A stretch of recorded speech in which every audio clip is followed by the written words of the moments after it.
vous êtes là, pardon. Bonjour. Alors voilà, nous entamons, je pense, notre 6e semaine de cours en vidéo. Je pense que vous avez beaucoup de matériel technique à travailler que vous pouvez revoir soit sur la page YouTube, sur ma page YouTube, soit sur le groupe EPAM de Facebook. Donc cette semaine sera consacrée plus au côté théorique, au côté culturel de nos disciplines, hein, qui est aussi important de savoir ce que l'on fait, le pourquoi on le fait et où on va. Voilà. Donc aujourd'hui, j'ai décidé de m'intéresser à plusieurs termes que nous utilisons le lundi, le jeudi, à savoir karaté, kempo, tode ou te. On va voir à peu près ces quatre mots-là. Donc pour commencer, j'ai voulu regarder dans un dictionnaire. Hein, j'ai pris le Petit Larousse, hein, qui fait je sais plus combien, presque 2000 pages, pour voir la définition de karaté. Alors je vous la lis. Karaté, nom masculin, karaté de kara vide et de te main. Sport de combat et art martial d'origine japonaise à main nue où les coups ne sont pas portés et sont interdits en certains endroits. Voilà. Voilà la définition du Petit Larousse 2005. Alors il y a du vrai et il y a du faux. C'est trop général. Hein. Donc on vient sur le mot karaté. Déjà on ne devrait pas dire karaté, mais karaté. Karaté. Il n'y a pas de R en japonais. Donc on dit karaté. C'est entre le L et le R. Hein. C'est un peu difficile pour nous autres occidentaux. Là où le dictionnaire a raison, c'est que kara actuellement veut dire vide et te veut dire main. Alors, ça n'a pas toujours été le cas. Au départ, hein, il y a au siècle dernier, même au siècle d'avant, kara voulait dire Chine. Voilà. Ça a été modifié en vide quand le karaté est arrivé d'Okinawa au Japon, parce qu'il y avait un certain, comment dirais-je, racisme envers la Chine, envers tout ce qui venait de la Chine, donc il était hors de question d'appeler ça la main de Chine. Donc ils ont transformé le mot kala, qui veut dire Chine, en kala, qui veut dire main. Qui veut dire vide, pardon. Et T, un T ça veut dire toujours main. Sachant que les idéogrammes étaient les mêmes. Donc c'est pour ça que ça ne changeait pas l'écriture du mot, seulement la traduction. T veut dire main. Alors T, c'est général, c'est généraliste. Ça veut pas dire T, on fait que des techniques de main. Non, T, c'est comme quand nous on dit on va se battre à main nue. À main nue, quand on se bat à main nue, on donne aussi bien des coups de coude, des coups de tête, des coups de pied, etc. Donc T, c'est un terme général. Donc c'est sur le logo EPAM, hein, du lundi par exemple. À droite vous avez karaté écrit en idéogramme et à gauche vous avez tode. Alors tode ça veut dire exactement la même chose, ça veut dire main de Chine, mais c'est plus en okinawayen. D'accord. D c'est le T transformé parce qu'après le O on ne met pas un T mais un D. To c'est Chine, donc ça veut dire la même chose, main de Chine, mais c'est un côté plus ancien que karaté. Personnellement, je préfère la traduction karaté main de Chine plutôt que main vide. Parce que, en fait, on se rend compte avec des recherches que le karaté a de très nombreuses influences chinoises. Voilà. Donc voilà pour le mot karaté, hein, qui veut dire main vide, et tode, qui veut dire main de Chine. Qui veut dire main de Chine. Voilà pour les deux mots qu'on retrouve sur le logo du lundi. Alors, tode, donc c'est l'ancien mot.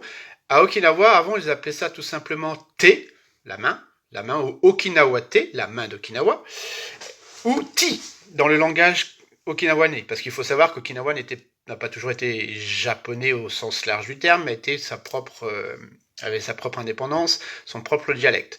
Donc on disait ti, ti. Donc T, T-E, Ti, T-I. Voilà, donc c'est pareil, ça veut dire main. Okinawa te.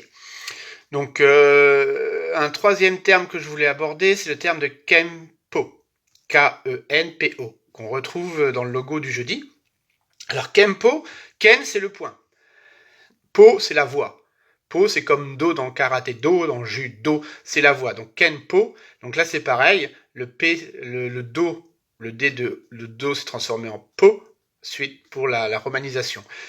Et Kempo veut dire voix, Po, Ken du point. Donc plus largement boxe. Donc ça ne désigne absolument pas un style, hein. C'est comme karaté. Hein. Karaté c'est pas un style. Karaté, c'est un ensemble de disciplines, un ensemble d'arts martiaux. Kempo, c'est pareil. Hein. Kempo, vous pouvez avoir du Kempo okinawaien, vous avez du Kempo américain, du Kempo français, et Kempo hawaïen. Donc Kempo, c'est vraiment un terme fourre-tout, c'est un peu comme karaté. Hein. C'est pour ça qu'en karaté, moi je vous dis toujours, c'est du karaté Shorin Ryu, c'est du Gojo Ryu, etc. Il faut préciser l'école, d'accord? Ce qui n'était pas le cas quand moi j'ai débuté le karaté. Hein. Quand je faisais du karaté, on faisait du karaté. On savait quel style on faisait, mais on l'énonçait pas forcément. Donc Kempo, c'est un terme fourre-tout. Alors vous pouvez le trouver écrit K-E-M-P-O.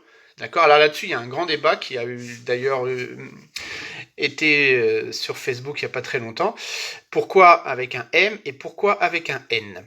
Alors, il y a plusieurs débats là-dessus. Je ne vais pas rentrer dans les détails. Pour moi, personnellement, après mes recherches, c'est juste une histoire de romanisation. Voilà. En Occident, en France, notamment en France, avant un P, on met un M. D'où Kempo.